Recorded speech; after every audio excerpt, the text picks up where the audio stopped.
നമസ്കാരം. എൻ്റെ യൂട്യൂബ് ചാനലിലേക്ക് എല്ലാവർക്കും സ്വാഗതം. രാവിലെ നല്ല മഴയായിരുന്നു. ഞാനിപ്പോൾ കയറിയപ്പോൾ 10-12 മണിയായി മഴ തോർന്നിരുന്നു. അപ്പോൾ എൻ്റെ പുട്ടുവെള്ളരി ഞാൻ കഴിഞ്ഞ വീഡിയോയിൽ കാണിച്ചു തരുന്നുണ്ടായി. അത് ജ്യൂസ് അടിച്ചിട്ടുണ്ട്. അത് ഏറ്റവും വലിയൊരു പുട്ടുവെള്ളരിയായിരുന്നു. ഇപ്പോൾ ഞാൻ കയറി നോക്കിയപ്പോൾ ആ ഒരു ചെറിയ വെള്ളരി പൊട്ടി നിൽക്കുന്നുണ്ട്. അത് ഞാൻ പറിക്കുന്നത് നിങ്ങൾക്ക് കാണിച്ചു തരാം. അപ്പോൾ ഇതേ നല്ലൊരു മഴയാണ് പെയ്യുന്നത്. എൻ്റെ മോളാണ് വീഡിയോ എടുക്കുന്നത്. എന്തായാലും മഴ പെയ്യട്ടെ. ഇത്ര ദിവസം നല്ല ചൂടും വെയിലൊക്കെ അല്ലേ. നമുക്ക് ചെടിക്കും നല്ലതാണ്, നമുക്കും നല്ലതാണ്. നല്ല തണുപ്പ് കിട്ടിയിട്ട് ഏതായാലും പുട്ടുവെള്ളരി വിളവെടുക്കാൻ തന്നെ.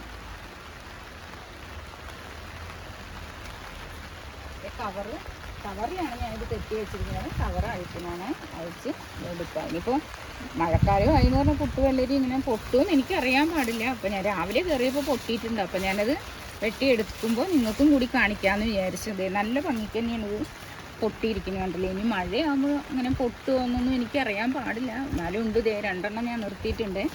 ഇത് ഒരു ചെറുതും ഉണ്ട്. ഇതേ കണ്ടില്ലേ, എന്ന് കണ്ടോളൂ. ഇത് വലുതുമാണ്. ഇത് ഞാനിതുപോലെ പൊട്ടുകയാണെങ്കിൽ ഞാൻ എടുത്ത് വീഡിയോ എല്ലാവർക്കും ഇടുന്നതാണ്.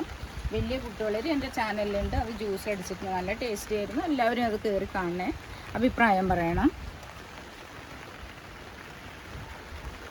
ഇത്രയുണ്ട്. നല്ല ഭംഗിക്ക് തന്നെ പൊട്ടിയിട്ടുണ്ട്, കണ്ടില്ലേ. നമുക്ക് ഇനിയിപ്പോൾ ഇത് പോയി ഞാൻ ജ്യൂസ് അടിച്ച് ഇടാം. കാണാത്ത ആൾക്കാർ എല്ലാവരും കണ്ടോളണം. നല്ല മഴയാണ്, വീഡിയോ ഒന്നും എടുക്കാൻ പറ്റില്ല. എന്നാലും നല്ല പൊടിച്ചലുണ്ട് മഴ. എന്നാലും ഇതിൽ തന്നെ വീഡിയോ എടുക്കാമെന്ന് വിചാരിച്ചു.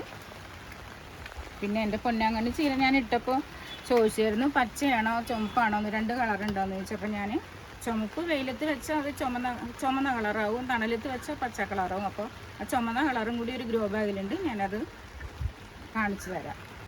ഇത് കണ്ടോ, നല്ല കാലാവസ്ഥയാണ്. എന്തായാലും മഴ പെയ്യിട്ട് ആൾക്കാരെല്ലാവരും ചൂടെടുത്ത് കൊണ്ട് വെട്ടുന്നത് വരുന്നില്ല. നമുക്ക് ചെടികൾക്കും പക്ഷികൾക്കും എല്ലാവർക്കും നല്ല ഒരു തണുപ്പും ഒരു കുളിർമയൊക്കെ കിട്ടട്ടെ. ഈ പൊന്നാങ്കണ്ണി ചീര ഞാൻ കാണിച്ചു തരാം. ചുമന്ന ഒരു ഗ്രോ ബാഗിൽ വെച്ചിട്ടുണ്ട്. അപ്പോൾ ഞാൻ കാണിച്ചു തരാം.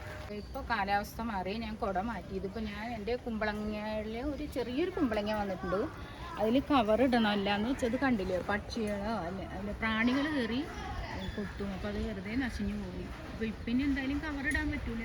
ഈ പുട്ടുവെള്ളരിക്ക് കവറിട്ട പോലെ തന്നെ നാളെ ഇങ്ങനെ കവറിടുന്നത് ഞാൻ വീഡിയോ എടുത്ത് കാണിക്കുന്നതാണ്. പൊന്നാങ്കണ്ണി ചീര ചുമപ്പ് ഒരു ഗ്രോ ബാഗിൽ വെച്ചത് ഞാൻ കാണിച്ചു തരാവേ. ഒരുവിധം മഴ കുറഞ്ഞിട്ടുണ്ട്. അപ്പോൾ ആ നേരം കൊണ്ട് വീഡിയോ എടുക്കാമെന്ന് വിചാരിച്ചു.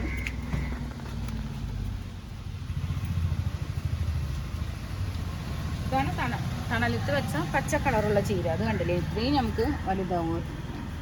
ഇത് ഇവിടെ വെയിൽ കൊള്ളുമായിരുന്നു. അപ്പോൾ അത് ചുമന്ന കളറുമായി ചെറിയ ഇലയായി മാറിയിട്ടുണ്ട്. അതുപോലെ തന്നെ ഇതാണ് ഒരുപാട് വെയിൽ ശരിക്കും സൂര്യപ്രകാശം കൊള്ളുന്നു. അത് കാരണം കൊണ്ട് ഇത് ഏതാണ്ട ഇത് നല്ല ചുമന്ന കളറായിട്ട് ഇല ചെറിയ ഇലയാണ്. ഇതാണ് ഒരു ഗ്രോ ബാഗിൽ ചുമന്ന കളറ് വരുന്നത്. അത് ഇതിൻ്റെ ഇല നല്ല ചെറുതായിരിക്കും. നമ്മൾ തണലത്ത് വെക്കുമ്പോൾ നല്ല പച്ച കളറും നല്ല വലിയ പച്ച ഇലയായിരിക്കും. ഒരാൾ ചോദിച്ചിട്ടുണ്ടായി, അത് കാരണം കൊണ്ട് ഞാൻ വീഡിയോയിൽ പറയാമെന്ന് വിചാരിച്ചു. വെയിലത്ത് വെച്ചു എന്ന് പറഞ്ഞാൽ നല്ല ചുമന്ന കളറും, തണലത്ത് വെച്ചാൽ പച്ചയാണ്. നല്ല ഭംഗിയല്ലേ കാണാനായിട്ട്. നോക്കി ഒരു ഗ്രോ ബാഗിലൊക്കെ നിൽക്കുന്നത് നമുക്ക് എന്ത് സന്തോഷവും. നമ്മൾ നടുന്ന സാധനങ്ങൾ ഇങ്ങനെ വളർന്ന് നിൽക്കുമ്പോൾ നമുക്ക് കാണാനായിട്ട് ഇല്ലേ. നമ്മൾ ഉണ്ടാക്കണ പച്ചക്കറി നമ്മുടെ മക്കൾക്ക് വിഷമില്ലാത്ത പച്ചക്കറി കൊടുക്കണമെന്ന് നമുക്ക് ആഗ്രഹമുള്ള എല്ലാവരും പച്ചക്കറി വാർക്കയുടെ മുകളിൽ നട്ടുപിടിപ്പിക്കണേ. ഇതാണ് ഇന്നത്തെ എൻ്റെ വീഡിയോ. ഞാൻ പുട്ടുവെള്ളരി വിളവെടുത്തതാണ്. മഴ വരുന്നുണ്ട്. അപ്പോൾ ഞാൻ അതുവരെ താഴത്തേക്ക് പോയി ഇത് ജ്യൂസ് അടിക്കുന്നതും കൂടി എൻ്റെ വീഡിയോയിൽ ഉൾപ്പെടുത്താം. എല്ലാവരും കയറി കാണണേ, എല്ലാവരും സപ്പോർട്ട് ചെയ്യും. 2 ദിവസം മുന്നിൽ വിളവെടുത്ത പുട്ടുവെള്ളരിയാണ്. ഇത് ഒരെണ്ണം ചെറുതായിരുന്നു.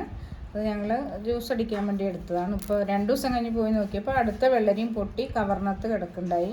അപ്പം രണ്ടും കൂടി ജ്യൂസ് അടിക്കാനല്ല, കലക്കാനാണ്. എൻ്റെ യൂട്യൂബ് ചാനലിൽ നേരത്തെ ഞാൻ ജ്യൂസ് അടിച്ച് ഇട്ടതുണ്ട്, തേങ്ങാപ്പാലൊക്കെ ഇട്ടടിച്ചത്. അത് നല്ല ടേസ്റ്റിയാണ്. എല്ലാവരും കയറി ചാനലിൽ കാണണം. ഇതാണ് അടുത്ത വെള്ളരി പൊട്ടിയത്. ഇന്ന് പോയി പറിച്ചുകൊണ്ടുവന്നത്. ഇത് പൊട്ടിക്കിടക്കണമായിരുന്നു. ഉള്ള കാരണം പൊട്ടി താഴത്ത് വീണില്ല. അതിപ്പോൾ ഞങ്ങൾ കലക്കാനാണത് കലക്കണത്. എങ്ങനെയാണെന്ന് കാണിച്ചു തരാം. ഇങ്ങനെയാണ് ഇതിൻ്റെ തോല്, അങ്ങനെയാണ് എടുക്കുന്നത്. എന്നിട്ട് നമുക്ക് ചെറിയ പീസാക്കിയിട്ട് കലക്കിയെടുക്കുക. ചെറിയ കഷ്ണം ഈ പ്ലേറ്റിലേക്ക് മാറ്റിയിട്ട് കുരു ആദ്യം തന്നെ മാറ്റാം. നമുക്ക് കുരു പെട്ടെന്ന് തന്നെ കിട്ടും. എന്നിട്ട് ഇതിനകത്തേക്ക് മാറ്റിയിടാം.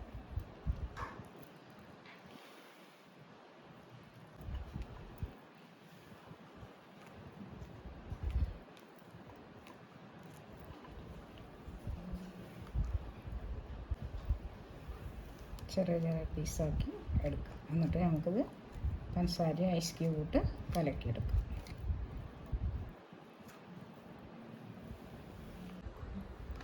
ഇതെല്ലാം ചെറിയ കഷ്ണമായി പീസാക്കി എടുത്തിട്ട് നമുക്കിനി ഒരു പാത്രത്തിലേക്ക് മാറ്റി നല്ലോണം കലക്കിയെടുക്കാവേ. കട്ട കംപ്ലീറ്റ് ഉടച്ച് എടുത്ത് കടിക്കാനും കിട്ടണം. അപ്പോൾ നല്ല ടേസ്റ്റിയാണ്. പഞ്ചസാര ഇട്ട് ഐസ് ക്യൂബ് ഇട്ട് കലക്കിയെടുക്കുക.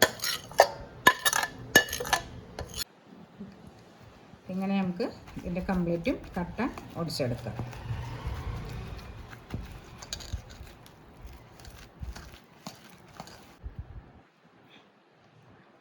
ഐസ് വെള്ളം ഒഴിക്കുന്നതാണ്. ഐസ് ക്യൂബും ഐസ് വെള്ളവും കൂടി ഒഴിക്കുന്നതാണ്. നമുക്ക് പഞ്ചസാര ഇടാം.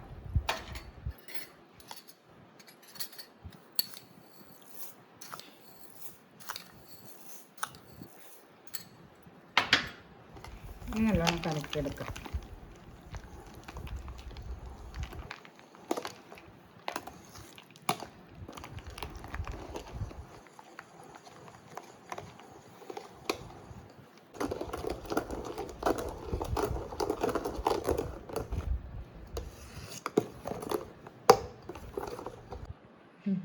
വെള്ളത്തിന് പകരം തേങ്ങാപ്പാലോ പശുവിൻ പാലോ കലക്കി നമുക്ക് കുടിക്കാവുന്നതാണ്.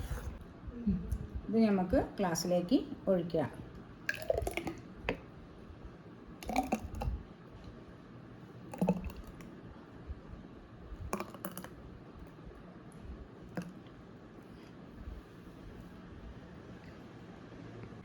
ഇന്നത്തെ വീഡിയോ ഇത്രയേ ഉള്ളൂ. എൻ്റെ ചാനലിൽ കയറി എൻ്റെ വീഡിയോ എല്ലാം കാണാം. പച്ചക്കറി വീഡിയോ ഉണ്ട്, ഫുഡ് ഉണ്ടാക്കണതിൻ്റെ ഉണ്ട്. എല്ലാവരും കണ്ട അഭിപ്രായം പറയുക. എല്ലാവർക്കും നന്ദി.